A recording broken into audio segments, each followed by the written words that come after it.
Hello everyone. तो जैसे कि हम लोग जानते हैं, अभी हाल ही में एसएससी ने अपने स्टेनो वाले एग्ज़ाम और हिंदी ट्रांसलेटर वाले एग्ज़ाम की डेट्स जो है वो अनाउंस कर दी है। तो उन डेट्स के बिहाफ पे ही हम एक्सपेक्ट कर सकते हैं कि हमारा जो सीजीएल वाला पेपर होगा वो भी मोस्ट प्रोबेबली सितंबर के एंडिंग से शुरू हो जाएगा।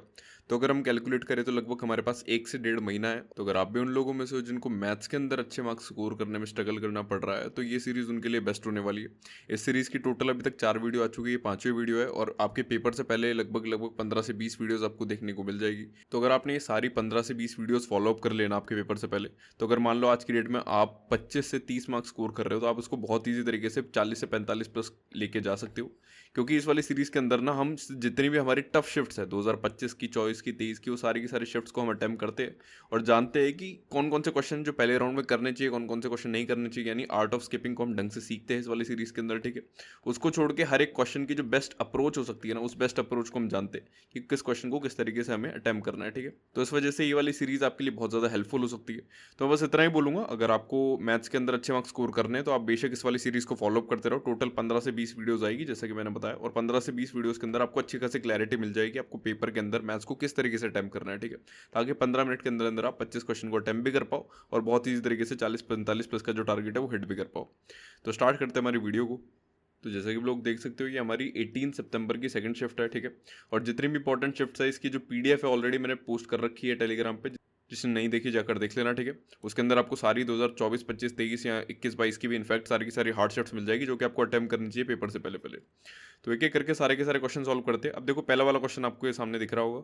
ये बेसिक हमारे पास परसेंटेज का क्वेश्चन है। अब ऐसे वाले क्वेश्चन को अपन पहले राउंड में अटेम्प्ट कर सकते हो। 30% दे रखा है अपने पास एम का, यानी 3/10 अपने पास एम का दे रखा है, इक्वल्स टू 18%। तो 9/50 अपन को एन का दे रखा है, ठीक है। मैंने 2 से डायरेक्ट इसको काट लिया। तो 1 0 से 1 0, 3 3 जा 9, यानी 3/5 बच गया। तो एम अपॉन एन का जो रेशो आ रहा है वो क्या आ रहा है, 3/5 आ रहा है, सिंपल। इस तरीके से अपन ऐसे वाले क्वेश्चन को करते हैं मुश्किल से 15-20 सेकंड के अंदर अंदर, ठीक है। तो ये रेशो 5 अपना आंसर है। अब ये वाला क्वेश्चन देखो, ये वाला क्वेश्चन आप वर्बली कर सकते हो, इसको आपको पेन उठाने की भी जरूरत नहीं है। 289 अपने पास किसका रूट होता है, 17 का होता है। 17 में अगर अपन ने 127 प्लस कर दिया तो कितना हो जाएगा, 144 हो जाएगा, जो कि 12 का रूट होता है। यानी इसको सॉल्व करने पे अपने पास 12 आ रहा है, और 12 और 388 मेरे पास कितना होता है, 400 होता है। 400 किसका रूट होता है, 20 का रूट होता है, सिंपल। यानी वर्बली अपन इसको सॉल्व कर सकते हैं, पेन उठाने की जरूरत नहीं है। बाकी अगर उठा भी रहे हो तो 15-20, सॉरी 20 आएगा, गलत टिक कर दिया, हाँ। तो अगर आप पेन भी उठा रहे हो तो ज़्यादा टाइम नहीं इन्वेस्ट करना है अपन को इस वाले क्वेश्चन में, ठीक है। अब ये वाला क्वेश्चन देखो, ऐसे वाले क्वेश्चन आप चाहो तो स्किप कर लो, बाकी इसकी ट्रिक मैंने आपको बता रखी है। जब भी ऐसे टाइप के क्वेश्चन आ जाए ना, अब इसमें तो रिलेशनशिप पूछ लिया, अगर रिलेशनशिप नहीं भी पूछा होता ना तो भी ऐसे टाइप के क्वेश्चन में करना कुछ नहीं होता, दोनों साइड स्क्वायर कर दो। अगर मैंने दोनों साइड मान लो स्क्वायर कर दिया, तो ए प्लस बी का होल स्क्वायर मेरे पास क्या होता है, ए स्क्वायर प्लस का बी स्क्वायर प्लस का 2ab, 2 6 12, ठीक है। और इसमें भी ए स्क्वायर प्लस का बी स्क्वायर प्लस का 2ab, यानी 2 रूट 15। यानी दोनों को सॉल्व कर रहा हूँ तो 8 प्लस का 2 रूट 12 बराबर का 8 प्लस का 2 रूट 15 हो रहा है, ठीक है। तो 8 से 8 कैंसिल, 2 से 2 कैंसिल, यानी रूट में 12 इक्वल्स टू रूट में 15 आ रहा है। अब मेरे को एक चीज़ पता है कि रूट 15 जो है वो 12 के बराबर नहीं होता, इससे बड़ा होता है। तो बराबर वाली चीज़ ये तो वैलिड हो, मतलब ये तो इस वाले केस में वैलिड नहीं हो सकती। इस वाले केस में तो ये वैलिड है, इस वाले केस में वैलिड नहीं हो सकती। अब मुझसे इनकरेक्ट रिलेशनशिप पूछा है। अभी इनकरेक्ट जो वर्ड है बहुत ज़्यादा इंपॉर्टेंट है, क्योंकि देने में यहाँ पर सेकंड वाला ऑप्शन भी दे रखा है। बहुत सारे लोगों ने टिक करा होगा और उनको गलत हो गया होगा, तब भी 32% लोगों ने आंसर करेक्टली करा है, ठीक है। अब यहाँ पर इनकरेक्ट रिलेशनशिप बोला है, इस चक्कर में पहले वाला और तीसरा वाला जो है वो इनकरेक्ट रिलेशनशिप है, तो फर्स्ट एंड थर्ड अपना आंसर, सी वाला अपना आंसर हो जाएगा। इस चीज़ का ध्यान रखना और गलत मत कर देना पेपर के अंदर। ये हमेशा ध्यान रख लेना कि क्वेश्चन के अंदर पूछ क्या रखा है। अब ये वाला क्वेश्चन देखो। अब ये डिसऑनेस्ट शॉपकीपर टाइप के जो क्वेश्चन होते हैं ना, ये बहुत इजी होते हैं। इसको करना किस तरीके से होता है कि मान लो एक बुक सेलर है जिसने 5 नॉवल खरीदे 4 के प्राइस में। यानी बुक सेलर का अगर मैं पीओवी लूँ, बुक सेलर का अगर मैं पीओवी लूँ, तो उसने 4 की प्राइस में, 4 की कॉस्ट प्राइस में उसने कितने खरीद लिए, उसने 5 खरीद लिए, ठीक है। ये सेलिंग प्राइस मान लो, कुछ भी मान लो कि 4 के कॉस्ट प्राइस में उसने 5 चीज़ें खरीद ली, ठीक है। अब दूसरी चीज़, अब बेचने की बारी आई तो उसने 5% का डिस्काउंट दे दिया। यानी 100% पे अगर उसने खरीदी तो 95% पे उसने बेच दी, ठीक है। इस तरीके से उसका पीओवी अपन कैलकुलेट करेंगे। 5 से कटा कितनी बारी में, या फिर उसको 20 और 19 में काट लो, और 5 से ये 4 बारी में काट लो, ठीक है। 4 4 जा 16, 19, कितने का गैप है, 3 का। तो 3 का प्रॉफिट हुआ है 16 में, इंटू का 100, ठीक है। 4 4 जा 16, 425, 75, 75/4 अगर मैं कैलकुलेट करूंगा कितना आ जाएगा, 18.75 जाएगा, सिंपल। इस तरीके से अपना आंसर निकालेंगे अपन। तो बहुत सिंपल सा क्वेश्चन है। आई होप आपको ये क्वेश्चन समझ में आ गया हो। डिसऑनेस्ट शॉपकीपर के भी क्वेश्चन अपन इसी तरीके से करते हैं। अब ये वाला क्वेश्चन देखो, ये भी बहुत ईजी है। ए और बी किसी जॉब को 28 और 35 दिन में करते हैं। 28 28 और 35 दिन में करते हैं। 7 4 28, 7 5 35। इसका अगर एलसीएम लोगो तो 140 आ जाएगा, ठीक है। तो इसकी एफिशिएंसी आई 5, इसकी एफिशिएंसी आई 4, सिंपल। तो अगर इन दोनों ने साथ में काम किया तो ए ने कुछ टाइम बाद छोड़ दिया था और बी ने जो है वो बचा हुआ काम 17 दिन में करा। तो पहले बी का कैलकुलेट करो। 4 इंटू का 17 अगर मैं करूंगा तो मेरे पास कितना आ जाएगा, 68 आ जाएगा, ठीक है। तो 68 काम 140 में से बी ने बाद में कराया, तो 140 में से अगर मैं 68 हटाऊंगा तो मेरे पास कितना आ जाएगा, 140 में से 68 गए तो 70 और 2 72, यानी 72 आ जाएगा। तो 72 काम दोनों ने साथ में किया था और 5 और 4 दोनों की एफिशिएंसी थी 9। तो 72 वर्क इन लोगों ने 9 की एफिशिएंसी से किया था। तो कितने दिन में किया होगा, 72/9, यानी 8 दिनों में इन्होंने साथ में काम किया होगा। 8 दिन साथ में काम करने के बाद ए ने वो काम छोड़ दिया, यानी ए ने कितने दिन काम किया, 8 दिन काम किया छोड़ने से पहले, सिंपल। इस तरीके से अपना आंसर निकालते हैं, ठीक है। अब ये वाला क्वेश्चन देखो, अब ये क्वेश्चन देखो कितना फर्जी क्वेश्चन है और लोगों ने कितना टाइम इसमें इन्वेस्ट किया है। अलजेब्रा वाले क्वेश्चन बहुत इजी आते हैं अपने पेपर के अंदर। अब जब भी एक्स प्लस 1/x आ जाए और स्क्वायर 4 टाइम्स 6 टाइम्स कुछ भी पूछ ले तो करना कुछ नहीं होता, इसका स्क्वायर करके -2 कर दो तो स्क्वायर आ जाएगा, ये वाली चीज आ जाएगी। तो अगर मैं 4 का स्क्वायर कर दूंगा 16, 16 माइनस का 2 14, तो ये तो कितना आ गया, 4 इंटू का 14 आ गया, जो कि मेरे पास सिंपली कितना होता है, 56 होता है। तो ये तो प्लस का 56 आ गया यहाँ पर, ठीक है। उसको छोड़ के अगर मैं इसी का ही, ये जो 14 आया ना, इसी का ही अगर मैं क्यूब कर दूं और क्यूब करके अगर मैं उसको माइनस का 3 इंटू का 14 कर दूं तो मेरे पास इसकी वैल्यू भी आ जाएगी। तो 14 का क्यूब मेरे पास होता है 2744, उसमें से माइनस कर दूंगा 3 इंटू का 14 तो 42, यानी 2702 आ जाएगा, 2702 आ जाएगा, ठीक है। तो 2702 मेरे पास ये आ गया। अब माइनस का मेरे पास ये बच गया। तो एक्स की पावर 4 प्लस 1/x⁴ सिंपली क्या होता है, 14 का स्क्वायर करके माइनस का 2 कर दो, यानी 194। और 194 इंटू का अगर मैं 3 करूंगा तो कितना हो जाएगा, 600, 600 माइनस का 18, यानी 582। इसको अगर मैं कैलकुलेट कर लूंगा तो मेरे पास सिंपली कितना आ जाएगा, अगर मैं यूनिट डिजिट के हिसाब से देखूं तो 2 से तो 2 कैंसिल हो गया, यानी 6, तो 6 यूनिट डिजिट आनी चाहिए, तो फर्स्ट या फोर्थ में से आ सकता है। और दूसरी चीज 2700 में से अगर 500 जाएंगे तो मेरे पास कितना आ जाएगा, 500 भी नहीं, लगभग 600 के राउंड जा रही है, तो मेरे पास 2100 के राउंड कुछ बच जाएगा, ठीक है। तो 2100 इस वाले ऑप्शन में है, तो ए वाला अपना आंसर हो जाएगा, सिंपल। पूरा सॉल्व करने की भी जरूरत नहीं है, अपन इतना जल्दी इस वाले आंसर को निकाल सकते हैं, बहुत ज्यादा टाइम इन्वेस्ट करने की जरूरत नहीं है इस क्वेश्चन में। अब ये वाला क्वेश्चन देखो, रीना ने बोरो करे 1200 रुपये सिंपल इंटरेस्ट पे at number of years equal to rate of interest. बहुत सिंपल क्वेश्चन है यार ये, ठीक है। और उसने इतना इंटरेस्ट दिया है तो इंटरेस्ट रेट बतानी है, यानी 432 इंटरेस्ट दिया है, प्रिंसिपल अमाउंट कितना है 1200। और अगर मैं एक्स इसकी रेट ऑफ इंटरेस्ट मान लो तो एक्स ही मेरे पास टाइम होगा, अपॉन का 100 करूंगा तो 100, 2 0 से 2 0 कट गए, इससे ही काटूंगा 12 3 36 और 6 72, एक्स स्क्वायर इक्वल टू 36 आ गया। स्क्वायर से रूट हो गया तो एक्स की वैल्यू मेरे पास सिंपली कितनी आ गई, 6 आ गई, यानी 6 साल और 6% मेरा आंसर है। इस तरीके से इस वाले क्वेश्चन को अपन सॉल्व करेंगे, ठीक है। अब ये वाला क्वेश्चन देखो, अब ये वाला क्वेश्चन बहुत ज्यादा अच्छा क्वेश्चन था, नो डाउट। और इस वाले क्वेश्चन को अपन को पहले राउंड में करना है स्किप। जब भी ऐसा वाला क्वेश्चन आ जाए जिसकी लैंग्वेज पहली बात तो बहुत ज्यादा बड़ी हो और दूसरी चीज इतनी सारी वैल्यूज अपन को दे रखी हो, मैंने हर बार बोला है अगर इतनी सारी वैल्यूज अपन को दे रखी होगी तो अपन को क्या करना है, इसको स्किप करना है पहले राउंड में, ठीक है। और अच्छा क्वेश्चन था ये, तो इसको करना किस तरीके से वो डिस्कस कर लेते हैं। अब देखो एक पर्सन है जिसने इन्वेस्ट कर रखे 20,000 रुपए 2 डिफरेंट स्कीम्स के अंदर, ठीक है। अब पहला वाला जो पार्ट है उसको उसने 4 सालों के लिए 8% पे इन्वेस्ट करा है, ठीक है। और दूसरा वाला जो पार्ट है उसने सेम ड्यूरेशन यानी 4 सालों के लिए 10% पे इन्वेस्ट करा है, ठीक है। अगर जो इंटरेस्ट उसने कमाया ना सेकंड पार्ट पे वो 2240 ज्यादा है फर्स्ट पार्ट के कंपेयर में, तो कितना जो इन्वेस्ट है उसने सेकंड पार्ट पे किया होगा, अपन को ये चीज बतानी है। अब देखो किस तरीके से अपन करेंगे। अगर पहला वाला जो पार्ट है और दूसरा वाला जो पार्ट है इसको अगर मैं अलग अलग लूँ तो पहले वाले पार्ट को 8 4 32, या फिर मैं ऐसे करके बता देता हूँ कि मान लो एक्स अमाउंट इसने पहले वाले पार्ट में इन्वेस्ट किया होगा और 4 सालों के लिए किया और 8% पे किया अपॉन का 100, ठीक है। और दूसरे वाले पार्ट पे क्या अपन को दे रखा है, 4 सालों के लिए 10% पे, यानी इसको वाई मान लेते हैं। और क्या दे रखा है 10% पे 4 सालों के लिए अपॉन का 100 दे रखा है, ठीक है। अब दूसरे वाले जो पार्ट पे इसने कमाया है ना वो इससे पहले वाले पार्ट से 2240 ज्यादा है। अगर मैं इसको बराबर करना चाहूंगा तो बराबर करने के लिए मेरे को इसमें कितना ऐड करना पड़ेगा, मुझे इसमें 2240 ऐड करना पड़ेगा, सिंपल। आई होप आपको चीज़ समझ में आई हो, ठीक है। अब अगर मैं 2 0 से 2 0 हटाऊं तो इसके यहाँ 2 0 ऐड हो जाएंगे, ठीक है। और अगर मैं 4 से 4 को काट दूं और 2 से 4 बार में और इस 2 से इसको 5 बार में काट दूं तो 8 से मेरे को उसको भी काटना पड़ेगा। तो 8 2 जा 16, 8 8 जा 64, 28,000 आ गया, ठीक है। तो 4x प्लस का 28,000 equals to 5y। I hope आपको ये चीज़ समझ में आई हो, ठीक है। तो मैंने बस बराबर कर दिया और उसमें ये वाली चीज़ ऐड कर दी थी। अब मुझे ये चीज़ अगर सॉल्व करनी है तो मुझे क्या करना पड़ेगा, एक बंदे ने इतना इन्वेस्ट करा है 20,000 रुपये इन्वेस्ट करा है, तो x प्लस वाई यानी दोनों के दोनों जो प्रिंसिपल अमाउंट है x और y, इसकी वैल्यू मेरे पास कितनी दे रखी है, 20,000 ही दे रखी है, ठीक है। तो अगर मैं इसको पुट करना चाहूँ यहाँ पर तो मैं काम करूंगा y को पुट कर दूंगा, तो y की वैल्यू में क्या मान सकता हूँ 20,000 माइनस का मैं x मान सकता हूँ, ठीक है। ये 20,000 है यहाँ पर, ठीक है। तो 20,000 माइनस का x मान सकता हूँ मैं इसकी वैल्यू, तो मेरे पास सिंपली क्या जाएगा 5 वाई को मैं लिख सकता हूँ 5 इंटू का 20,000 माइनस का x लिख सकता हूँ, यानी 1 लाख माइनस का 5x, ठीक है, इक्वल्स टू मेरे पास कितना दे रखा है 4x प्लस का 28,000 दे रखा है, ठीक है। तो 5x इधर जाएगा तो 9x हो जाएगा, 28,000 उधर जाएगा तो 1,00,000 में से 28,000 गए, 72,000 बचे, तो 9x इक्वल्स टू मेरे पास कितना आ रहा है 72,000 आ रहा है। तो x की वैल्यू सिंपली मेरे पास कितनी आ गई 8,000 आ गई। अब x की वैल्यू अगर मेरे पास 8,000 आ रही है तो मेरे को बता रखा है दूसरी वाली स्कीम में कितना करा है, अगर इसमें 8,000 कर रखा है तो y में मेरे पास कितना कर रखा होगा 12,000 ही कर रखा होगा, ठीक है, सिंपल 12,000 मेरा आंसर है। इस तरीके से मैं इस वाले क्वेश्चन को सॉल्व करूंगा। आई होप आपको ये क्वेश्चन समझ में आ गया हो। क्वेश्चन बहुत ज्यादा टफ नहीं है, लेकिन पहले राउंड वाला क्वेश्चन नहीं है, इसको आपको स्किप करके चलना है क्योंकि गलत होने के चांसेस बहुत ज्यादा है फर्स्ट राउंड के अंदर अंदर अगर आपने इसको अटेम्प्ट कर लिया तो, ठीक है। नेक्स्ट वाला क्वेश्चन देखते हैं।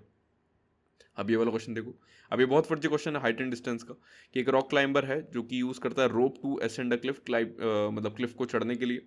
तो अगर वर्टिकल हाइट जो रखी क्लिफ की, यानी जो चट्टान है उसकी वर्टिकल हाइट है मेरे पास 35 मीटर, ठीक है, और जो एंगल बनाती है वो लेवल ग्राउंड से वो कितना डिग्री बनाती है 30 डिग्री बनाती है। तो मुझे बोल रखा है मिनिमम लेंथ कितनी होनी चाहिए रोप की टू रीच द टॉप। अगर मान लो यूं चढ़ रहा है तो कितनी लेंथ होनी चाहिए रोप की, मेरे को ये चीज़ बता रखी है यहाँ से लेकर यहाँ तक। तो 30 के सामने वाली वैल्यू मेरे पास 1 होती है, नीचे वाली वैल्यू मेरे पास √3 होती है, यहाँ वाली वैल्यू मेरे पास 2 होती है। अगर 1 की वैल्यू मुझे 35 दे रखी है तो 2 की वैल्यू सिंपली मेरे पास कितनी हो जाएगी, ये तो पूछिए। 2 की वैल्यू मेरे पास सिंपली क्या हो जाएगी 70 हो जाएगी, 70 मीटर मेरा आंसर है।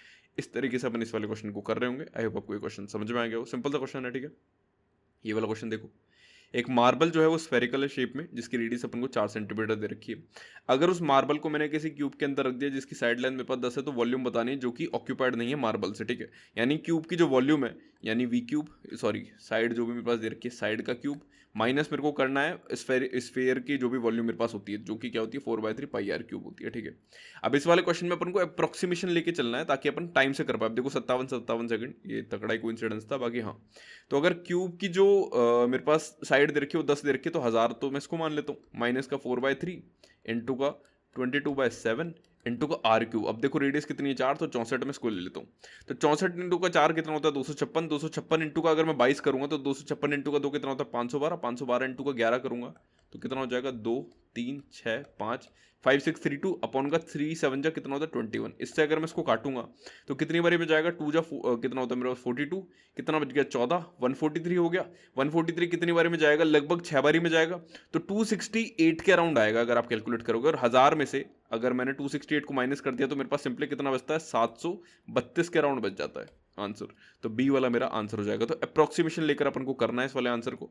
और इजी क्वेश्चन था क्योंकि ऑप्शन दूर दूर है, ऑप्शन अगर पास होते तब तो दिक्कत भी होती, लेकिन ऑप्शन दूर दूर है तो अपन इजी तरीके से इसको टिक कर सकते हैं, ठीक है। अब ये वाला क्वेश्चन देखो, अब ये सबसे अच्छा क्वेश्चन है इस वाले मॉक का, क्योंकि इस वाले क्वेश्चन में ना आपको दिखने में बहुत इजी लग रहा होगा। ऐसे वाले क्वेश्चन को मैं स्किप करने का भी बिल्कुल नहीं बोलूंगा क्योंकि कोई आइडिया ही नहीं मिलेगा इसको स्किप करना है नहीं करना। लेकिन हाँ, ये वाला क्वेश्चन स्किप करने वाला था क्योंकि मैं खुद भी अटक गया था इस वाले क्वेश्चन में, और कई सारी चीज़ें हैं इसमें अप्रोक्सीमेशन वाली। तो अब इस वाले क्वेश्चन में देखो बोल भी क्या रखा है, अप्रोक्सीमेटली टोटल सरफेस एरिया बताना है नए वाले हेमिस्फेयर का। तो अब 2 हेमिस्फेयर है जिनकी रेडियस अपने पास ये इसको मेल्ट करके नया हेमिस्फेयर अपन ने बनाया, तो वॉल्यूम जो होती है वो इक्वल होती है। तो V1 क्यूब प्लस का V2 cube equals to V cube होगा, ठीक है। ये चीज़ अपने पास होती है। तो V1 V2 अपने पास हेमिस्फेयर है, तो 2/3 पाई R1 क्यूब R2 क्यूब अपन ले लेंगे, तो R1 क्यूब तो 8 हो गया, R2 क्यूब अपने पास 64 हो गया, इक्वल्स टू वी क्यूब यानी 2/3 पाई R क्यूब, ठीक है। 2/3 पाई से 2/3 पाई अपने पास कैंसिल हो गया, तो 72 आ गया अपने पास R की वैल्यू। यानी ये जो मेरे पास नया वाला हेमिस्फेयर है ना, इसकी रेडियस का क्यूब मेरे पास कितना है 72 है, ठीक है। अब मुझे TSA पूछा है। अब TSA का फॉर्मूला मेरे पास क्या आता है 3 पाई R क्यूब। TSA का फॉर्मूला होता है मेरे पास 3 पाई R क्यूब, सॉरी 3 पाई R स्क्वायर। तो अगर मेरे को R क्यूब की वैल्यू दे रखी है, अगर मेरे पास R क्यूब की वैल्यू 72 है, तो 3 पाई R स्क्वायर की वैल्यू क्या होगी, तो 3 पाई R स्क्वायर अपॉन का R क्यूब में कर दूंगा, ठीक है। तो R क्यूब का ये क्यूब से R स्क्वायर कैंसिल हो गया, तो 72 इंटू का 3 इंटू का 22/7 अपॉन का R। अब अगर मैं R निकालूंगा तो R सिंपली मेरे पास कितना आ जाएगा, इसका अगर मैं क्यूब रूट निकालूंगा तो कितना हो जाता है 72, मतलब 8 9 72 होता है। 8 तो 2 का क्यूब होता है, तो 2√9, तो 2√9 मेरे पास आ गया। तो R की वैल्यू मेरे पास कितनी है 2√9 है, ठीक है। तो 72 इंटू का 3 इंटू का 22/7 अपॉन का मेरे पास कितना है 2√9 है मेरे पास। अब इसको मेरे को कैलकुलेट करना है, तो इसको अगर मैं कैलकुलेट करूंगा तो 2 से कट जाएगा 11 बारी में, ठीक है। नीचे मेरे पास ये रूट नहीं है, वैसे क्यूब√9 है, ठीक है, क्यूब√9। तो अगर मैं इसको कैलकुलेट करूंगा तो 72 इंटू का 3 मेरे पास कितना आ जाएगा 3 2 6, 3 7 21, और 11 से करूंगा तो वापस से ये 6 7 3 और 2 2376। तो ऊपर तो आ गया मेरे पास 2376 अपॉन नीचे मेरे पास क्यूब रूट 9 इंटू का 7 है। अब अगर मैं इसको मानना चाहूँ ना तो मैं इसको लगभग 2 के राउंड मान सकता हूँ, ठीक है। तो अगर मैं इसको लगभग 2 के राउंड मानूंगा तो 2 7 जा 14 होता है, ठीक है। तो अगर मैं इसको 14 से काटूंगा, तो अगर मैं इसको काट लूंगा तो 14 1 जा 14, कितना बच गया मेरे पास, 6 3 9 97। तो 97 से अगर काटूंगा तो लगभग कितनी बार में जाएगा, 6, और फिर आगे कुछ ना कुछ रहेगा तो 160 कुछ आएगा मेरे पास आंसर, ठीक है। तो 169 के राउंड या जितने की भी राउंड रहेगा। तो इसको अगर आप देखोगे तो सबसे पास वाली वैल्यू मेरे पास यही है, क्योंकि सबसे बड़ी हाईएस्ट वैल्यू मेरे पास यही है इसके अंदर। तो ए वाला मेरा आंसर हो जाएगा। इस चक्कर में ये जो क्वेश्चन है काफ़ी ज़्यादा टफ हो जाता है, क्योंकि इसके अंदर अप्रोक्सीमेशन अपन को लेना है, एंड वी नेवर नो इसके जो ऑप्शन है इतने आसपास है, हो सकता है अगर कहीं बीच वाली वैल्यू आ जाती है तो गलत भी हो सकता था ये वाला आंसर। तो इतना टाइम इन्वेस्ट करके भी अगर अपना मार्क्स क्वेश्चन गलत हो रहा है तो it's a very big deal, क्योंकि इतने टाइम में अपन हो सकता है 3 से 4 क्वेश्चन या फिर ज़्यादा ही क्वेश्चन अटेम्प्ट कर पाए सही से, ठीक है। और ऐसे टाइप के क्वेश्चन को अपन पता भी नहीं लगा सकते उसको स्किप करना है क्या करना है। तो ये काफ़ी अच्छा क्वेश्चन था इस वाले मॉक के अंदर, ठीक है। तो फर्स्ट वाला अपना आंसर हो गया, और लकीली ये सही था आंसर, ठीक है। अब ये वाला क्वेश्चन देखो, अगर तीनों की तीनों डायमेंशन क्यूबॉइड की इंक्रीज कर दी 10% से, तो अपन को वॉल्यूम बतानी है। तो सिंपली 10 का क्यूब हो जाएगा, ठीक है। तो 10 से 11 हो रही है, 10 से 11 हो रही है, 10 से 11 हो रही है, तो 1000 से कितनी हो रही है, 11 का क्यूब 1331 हो रही है। तो इंक्रीज कितने का हो रहा है, 33.1% का मेरे पास क्या हो रहा है, इंक्रीज हो रहा है इस वाले केस में, सिंपल। तो डी वाला मेरा आंसर हो जाएगा। अब ये वाला क्वेश्चन देखो, इस वाले क्वेश्चन में क्या दे रखा है, एक कोन जो है उसको मैंने 2 सेक्शन में काट दिया by a plane parallel to its base, यानी अगर बेस ये है तो इसके पैरेलल में ही कोई प्लेन है यहाँ से मैंने इसको काट दिया, ठीक है। अब उसके चक्कर में क्या हुआ, अपर सेक्शन रिप्रेजेंट कर रहा है 1/8 ऑफ द टोटल वॉल्यूम, यानी ऊपर वाला जो सेक्शन है टोटल अगर 8 है तो 8 में से एक ये रिप्रेजेंट कर रहा है और 7 ये रिप्रेजेंट कर रहा है, और टोटल की मेरे पास वॉल्यूम कितनी है, टोटल 8 है, ठीक है। तो मेरे को रेशो ऑफ हाइट बतानी है। अब अगर हाइट का रेशो मुझे बताना है ना, तो V1 अपॉन का V2 जो होता है वो मेरे पास हाइट का रेशो के बराबर होता है। अपन को ये चीज़ पता है, H1 अपॉन H2 के क्यूब के बराबर होता है, ठीक है। H1 cube upon H3 cube, ठीक है। अब दोनों की जो वॉल्यूम है वो मुझे दे रखी है कि मतलब मुझे बोल के रखा height of the smaller cone to the original cone, मेरे को बोल रखा है, यानी नीचे वाली वैल्यू नहीं बोल रखी, मेरे पास पूरे ओरिजिनल कोन की वॉल्यूम दे रखी है, ठीक है। तो ऊपर वाले कोन की वॉल्यूम तो 1 है, ओरिजिनल कोन की वॉल्यूम मेरे पास 8 है, तो बस मेरे को पुट करना है। तो 1/8 इक्वल्स टू H1 अपॉन का H2, और इसका अगर मैं क्यूब यहाँ करूँगा तो यहाँ पर क्यूब रूट हो जाएगा, ठीक है। यहाँ पर क्यूब रूट हो जाएगा तो 1/8 कितना हो जाएगा, 1/2 हो जाएगा, equals to H1 upon H2 हो जाएगा। तो हाइट 1 अपॉन हाइट 2 का रेशियो मेरे पास सिंपली कितना आ गया, 1/2 आ गया। इस तरीके से अपने इस वाले क्वेश्चन को कर रहे होंगे, ठीक है। सिंपल सा क्वेश्चन था। अब ये वाला क्वेश्चन देखो, साइन ए और कॉस बी की वैल्यू अपन को दे रखी है और साइन ए प्लस बी की वैल्यू मेरे से पूछी है। तो साइन ए प्लस बी मेरे पास सिंपली किसके बराबर होता है, साइन ए कॉस बी प्लस का कॉस ए साइन बी के बराबर होता है, ठीक है। अब साइन ए मेरे पास कितना है, 3/5, इंटू का कॉस बी मेरे पास कितना है, 12/13, प्लस का कॉस ए, अगर मेरे पास साइन ए 3/5 है तो कॉस ए मेरे पास कितना हो जाएगा, 4/5 हो जाएगा।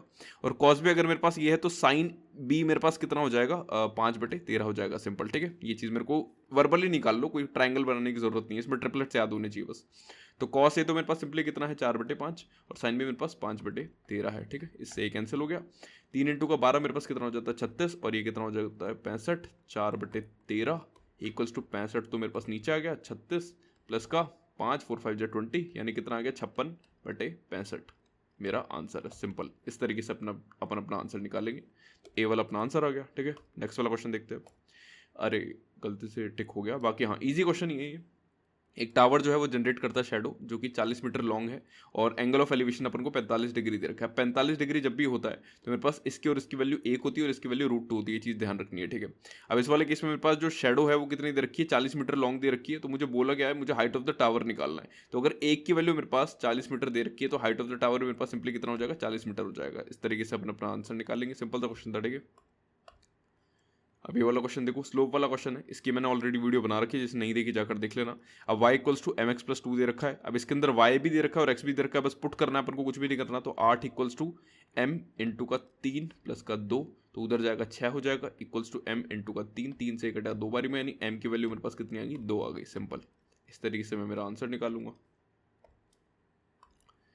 अब ये वाला क्वेश्चन देखो, ये वाला क्वेश्चन तो बहुत ही ज़्यादा फर्जी है। एक सेक्टर है जिसका सेंट्रल एंगल इतना दे रखा है, रेडियस 8 है। एक और सेक्टर है जिसके अंदर अपन को सेम रेडियस दे रखी है, लेकिन उसका जो एंगल है वो इस वे में है। अब रेडियन वाले वे में पाई की वैल्यू 180 होती है, तो 2π/3 यानी 2 इंटू का 180/3 मेरे को करना है। इससे ये कटा कितनी बारी में, 60 बारी में, 2 इंटू का 60 कितना होता है, 120। अब रेडियस भी सेम है और एंगल भी सेम है, तो अगर मैं एरिया निकालूंगा तो एरिया भी सेम होएगा, तो 1:1 मेरा आंसर हो जाएगा।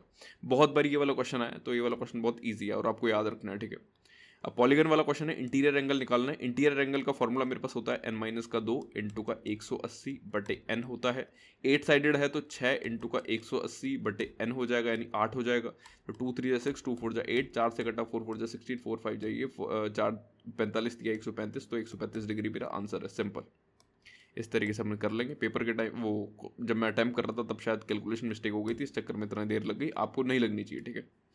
अब ट्रेपेजॉइड के अंदर अपन को 2 पैरेलल साइड दे रखी है इस रेशो के अंदर, और हाइट जो है वो मेरे पास कितनी दे रखी है, 10 सेंटीमीटर दे रखी है। टोटल एरिया निकालना है। अपने पास एरिया का फॉर्मूला क्या होता है, हाफ इंटू का सम ऑफ पैरेलल साइड्स। अब सम ऑफ पैरेलल साइड्स 3:5 के अंदर दे रखी है, तो 3x प्लस का 5x हो जाएगा, ठीक है, सॉरी 5x हो जाएगा। इंटू का हाइट होता है, तो हाइट मेरे पास कितनी है 10 इक्वल्स टू 240 है। इससे ये कैंसिल हो गया, ये कितना हो गया 8x, तो 8x को अगर मैं 2 से काटूंगा तो 4x बच जाएगा, ठीक है। तो 4x इक्वल्स टू कितना आ रहा है 24, तो x इक्वल्स टू कितना आ रहा है मेरे पास 6 आ रहा है। x की वैल्यू अगर मेरे पास 6 आ रही है तो लेंथ ऑफ पैरेलल साइड्स बतानी है, तो 6 3 जा कितना होता है 18, 6 5 जा 30, 18 और 30 मेरा आंसर है। सिंपल, इस तरीके से हम अपना आंसर निकाल सकते हैं। बाकी अगर आप चाहो तो वैसे 3 और 5 का मल्टीपल भी देख सकते थे, तो उसके हिसाब से अपन तीसरा वाला ऑप्शन एलिमिनेट करते थे, लेकिन बट स्टिल सॉल्व तो करना पड़ता है। बाकी हाँ, इजी क्वेश्चन था ये। नेक्स्ट वाला क्वेश्चन देखते हैं। अब ये वाला क्वेश्चन देखो, कॉन्ग्रुएंसी के ऊपर है। ट्राइंगल एबीसी की साइड दे रखी है, एक्स वाई जेड कॉन्ग्रुएंट है। कॉन्ग्रुएंट का मतलब क्या होता है कि हूबहू कॉपी है, कोई डिफरेंस नहीं है दोनों के लेंथ के अंदर या फिर दोनों की साइड्स के अंदर या किसी भी चीज़ के अंदर, ठीक है। एंगल वेंगल सब सेम है। तो अगर कॉन्ग्रुएंसी के अंदर मेरे पास यही लेंथ दे रखी है एबीसी की, तो एक्स वाई जेड की भी यही लेंथ होगी। तो 5 और 6 11, 11 और 7 18, 18 मेरा आंसर है। सिंपल, इस तरीके से मैं अपना आंसर निकालूंगा। तो पेरीमीटर एक्स वाई जेड का भी कितना हो गया 18 हो गया। अब ये वाला क्वेश्चन देखो, सेम क्वेश्चन है वही वाला कि अगर रूट के अंदर दे रखा है और इसके मतलब यानी x प्लस 1/x की वैल्यू मेरे को दे रखी है और x स्क्वायर प्लस का 1/x स्क्वायर की वैल्यू निकालनी, यही मतलब हो गया। तो स्क्वायर करके माइनस का 2 कर दो, तो 16 माइनस का 2 14 मेरा आंसर है। सिंपल, ठीक है। नेक्स्ट वाला क्वेश्चन देखते हो। अब ये वाला क्वेश्चन भी देखो, इजी क्वेश्चन है। कॉट ए की वैल्यू दे रखी है मुझे 2। कंफ्यूज मत होना कि कॉट ए की वैल्यू 2 पॉसिबल नहीं है, कुछ भी नहीं करना, ट्राइंगल बनाना, ट्राइंगल के हिसाब से 2 यहाँ पुट करो, 1 यहाँ पुट करो। अपने पास बेस अपन परपेंडिकुलर होता है कॉट, ठीक है। और ये मेरे पास कितना हो गया 2 दूनी 4 और 1 5, यानी √5 मेरे पास ये आ गया। तो अगर साइन ए माइनस कॉस से निकालूंगा तो साइन ए कितना हो जाएगा 1/√5, माइनस कॉस से मेरे पास कितना हो जाएगा 2/√5। इसको अगर मैं कैलकुलेट करूंगा तो 1 माइनस का 2 कितना हो जाएगा माइनस का 1/√5 मेरा आंसर हो जाएगा। इस तरीके से मैं इस वाले आंसर को निकालूंगा। आई होप आपको क्वेश्चन समझ में आ गया हो, सिंपल सा क्वेश्चन था, ठीक है। नेक्स्ट वाला क्वेश्चन देखो, एक सर्कल है जिसकी रेडियस 7 सेंटीमीटर दे रखी है और टेंजेंट जो है अपन ने एक्सटर्नल पॉइंट पी है वहां से ड्रॉ किया है। लेंथ ऑफ टेंजेंट अपन को 24 दे रखी है, तो अपन को डिस्टेंस बतानी है to the centre of the circle. इसके अंदर सिंपल ट्रिपलेट लगेगा 7 24 25 का, ठीक है। रेडियस दे रखी है मुझे 7, एक एक्सटर्नल टेंजेंट है, तो डिस्टेंस मेरे को दे रखी है 24, तो मेरे को बस ये लेंथ निकालनी, तो लेंथ मेरे पास कितनी हो जाएगी 25 हो जाएगी। 24 है, ये 7 है, ठीक है। तो इस तरीके से 25 मेरा आंसर हो जाएगा और यही मुझे निकालना था इस वाले क्वेश्चन में, ठीक है। अब ये वाला क्वेश्चन देखो, from a point outside a circle 2 tangent draw करिए टू द सर्कल। अगर एक टेंजेंट जो है वो 12 सेंटीमीटर का है तो दूसरा कितने का होगा। इसके अंदर कंफ्यूज मत होना, मुझे एक बार के लिए कंफ्यूजन हो गया था कि एक सर्कल है, एक पॉइंट से अगर मैं टेंजेंट ड्रॉ कर रहा हूँ, तो एक जो पॉइंट से अपन टेंजेंट ड्रॉ करते हैं ना, पहली बात तो पॉइंट से सिर्फ 2 ही टेंजेंट ड्रॉ हो सकते हैं और दोनों के दोनों जो टेंजेंट ड्रॉ होंगे ना वो सेम लेंथ के होंगे। तो अगर ये 12 का है तो ये भी मेरे पास 12 का होगा, ये चीज़ आपको ध्यान रखनी है, ठीक है। तो ये वाला क्वेश्चन अगर आ गया तो अपन को देखते निपटाना है और 19-20 सेकंड नहीं देना, मुश्किल से 5 सेकंड के अंदर अंदर अपना आंसर कर देना है, ठीक है। ये लास्ट क्वेश्चन है, ये भी एकदम फर्जी क्वेश्चन है। तो 4 का क्यूब अपन 2 का क्यूब और 0.4 का क्यूब है ये 0.04, तो ऊपर तो मेरे पास 64 अपॉन का कितना हो जाएगा 100 इंटू का 100 इंटू का 100 हो जाएगा, ठीक है। ये 2 0 है, यहाँ भी 2 0 है, ठीक है। यहाँ पर मेरे पास कितना हो जाएगा 8 अपॉन का 100 इंटू का 100 इंटू का 100 हो जाएगा। नीचे मेरे पास कितना हो जाएगा 2 का क्यूब यानी 8 अपॉन का 10 इंटू का 10 इंटू का 10 हो जाएगा। और यहाँ पर मेरे पास 1 अपॉन का 10 इंटू का 10 इंटू का 10 हो जाएगा, ठीक है। तो इसको अगर मैं काटूंगा तो 3 0 से 3 0 मेरे पास ये कैंसिल हो गया, ठीक है। तो ऊपर मेरे पास कितना बच गया 64 बटे 1000, 8 बटे 1000, तो कितना हो गया 72 बटे 1000 अपॉन नीचे 8 प्लस 1 9, तो 9 मेरे पास इधर आ जाएगा, ठीक है, इधर से कट के, तो ये मेरे पास कितना हो जाएगा 8। तो 8 बटे 1000 को मैं क्या लिख सकता हूँ 0.008 लिख सकता हूँ। तो फर्स्ट वाला मेरा आंसर हो जाएगा। इस तरीके से अपना आंसर निकालेंगे। बाकी जल्दी भी हो सकता था, मैंने आराम से बताया क्योंकि लास्ट क्वेश्चन था इस वाले मॉक का, ठीक है। तो अगर मैं देखूँ तो इस वाले मॉक में सिर्फ और सिर्फ अगर मेरे को कोई क्वेश्चन ढंग का लगा है ना, वो एक ही क्वेश्चन था और वो था वो वाला क्वेश्चन, शायद ये था, हाँ यही था। तो ये वाला क्वेश्चन इकलौता अच्छा क्वेश्चन है, बाकी इस वाले मॉक में और कोई क्वेश्चन अच्छा नहीं था। बाकी ये वाला क्वेश्चन भी ठीक था, लेकिन थोड़ा सा टाइम कंज्यूमिंग था और कुछ भी नहीं था। इसको मैं टफ नहीं बोलूंगा कि ये टफ है, टफ तो बिल्कुल भी नहीं है, बाकी टाइम कंज्यूमिंग था। और ये वाला क्वेश्चन काफ़ी अच्छा था क्योंकि इसमें गलत होने के बहुत ज़्यादा चांसेस थे। तो जब भी हमारे पास ये वाला मॉक हो ना, अगर आपको ऐसा लगे कि ऐसे वाले क्वेश्चन में आपका टाइम बहुत ज़्यादा इन्वेस्ट हो चुका है, कि मान लो आपने 1 से 1.5 मिनट इसके अंदर इन्वेस्ट कर दिया, कि 1 मिनट से 1.5 मिनट आपने ऑलरेडी इस वाले क्वेश्चन के अंदर इन्वेस्ट कर दिया, और फिर भी आपका आंसर नहीं आ रहा, तो कोई दिक्कत नहीं है, इसको आप स्किप कर देना। गलत अटैम्प्ट मत करना, कोई सेंस नहीं है गलत अटैम्प्ट करके अपना आधा मार्क्स कम करने का। ट्राई करो, अगर आप इसको अगर वेस्ट कर भी दिया अपन ने इतने टाइम को, तो अपन को थोड़ा अपना काम मेंटेन करके चलना है और नेक्स्ट वाले क्वेश्चंस के अंदर थोड़ा टाइम इन्वेस्ट करना है। क्योंकि जैसा कि आपने देखा स्टार्टिंग में फिर भी इन्होंने थोड़े बहुत ठीक क्वेश्चन दिए थे, लेकिन बाद में जाकर क्या होता है पेपर के अंदर ऐसा ही होता है, अगर टफ शिफ्ट भी होती है ना, बाद में ईजी क्वेश्चन आपके आने लग जाता है। अब क्वेश्चन के अंदर टाइम देखना है, इसके अंदर मेरे 17 सेकंड लगे, इसके अंदर 26 सेकंड, इसके अंदर फिर भी 40 से, अब देखो 10 सेकंड लगे है, 22 सेकंड लगे है, 11 सेकंड लगे है, 31 सेकंड, 40 सेकंड, 13 सेकंड लगे है, 7 सेकंड लगे है, 35 सेकंड, 14 सेकंड लगे है, 19 सेकंड, 37 सेकंड। अब इसमें तो चलो मैंने ज़्यादा टाइम जानबूझ के दे दिया क्योंकि मेरे पास टाइम था। बाकी हाँ, अगर पेपर के अंदर अगर ऐसे वाले क्वेश्चन आ जाएंगे और मेरे पास टाइम नहीं होगा, तो भी मैं इसको जल्दी अटैम्प्ट कर लूँगा। मेरे पास आराम से 2-3 मिनट थे, तो जाकर मैंने टाइम इन्वेस्ट कर दिया। अगर अब आपको एनालिटिक्स दिखाऊँ इसके पेपर की, तो अब देखो मैंने कितनी देर में इसको इन्वेस्ट पेपर को अटैम्प्ट करा है। मैंने मुश्किल से 13.5 मिनट दिए इस वाले पेपर को अटैम्प्ट करने में। टॉपर ने तो 2.5 मिनट ही दिए, अगर आप कंपेयर करोगे मैं तो कुछ भी नहीं उसके आगे। बट स्टिल आपको दिख रहा होगा कि अपने पास इनफ टाइम रहता है, इवन दो अगर अपन ने गलती से किसी क्वेश्चन में ज़्यादा टाइम इन्वेस्ट भी कर दिया ना, तो भी अपने पास इतना टाइम रहता है कि अपन अपना काम मेंटेन करके बाकी के क्वेश्चन के अंदर टाइम जो है वो इन्वेस्ट करें।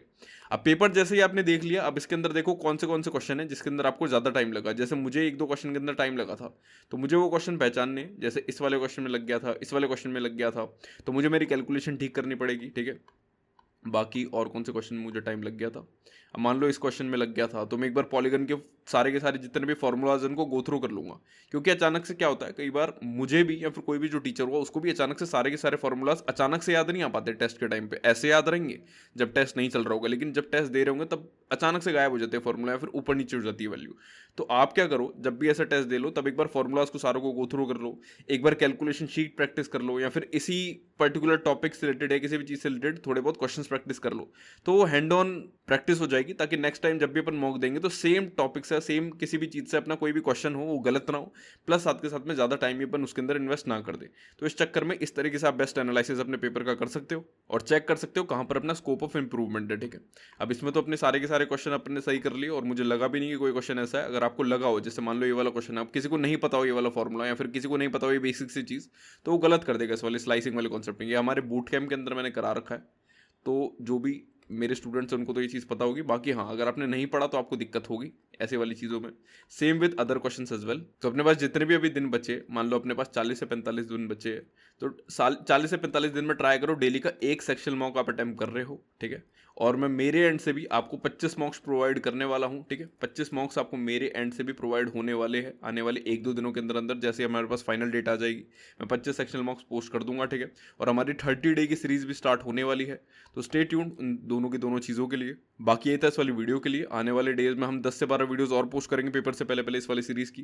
तो इस सीरीज को बस गो थ्रू कर लेना और ढंग से फॉलो अप करते रहना सीरीज को, तो आपको एक अच्छी खासी इंप्रूवमेंट अपने मार्क्स के अंदर देखने को मिल जाएगी। तो आई होप आपको इस वीडियो के माध्यम से कुछ सीखने को मिला होगा। अगर मिला हो तो आप इस वीडियो को लाइक कर सकते हो, नीचे कमेंट भी कर सकते हो, मुझे पर्सनली बहुत अच्छा लगेगा। अगर कोई टॉपिक आपको लगता है जो हमें पोस्ट करना चाहिए तो आप वो भी बता सकते हो। बाकी ये था इस वाली वीडियो के लिए यार। बाकी मिलते जल्दी नेक्स्ट वाली वीडियो में, तब तक के लिए बाय बाय।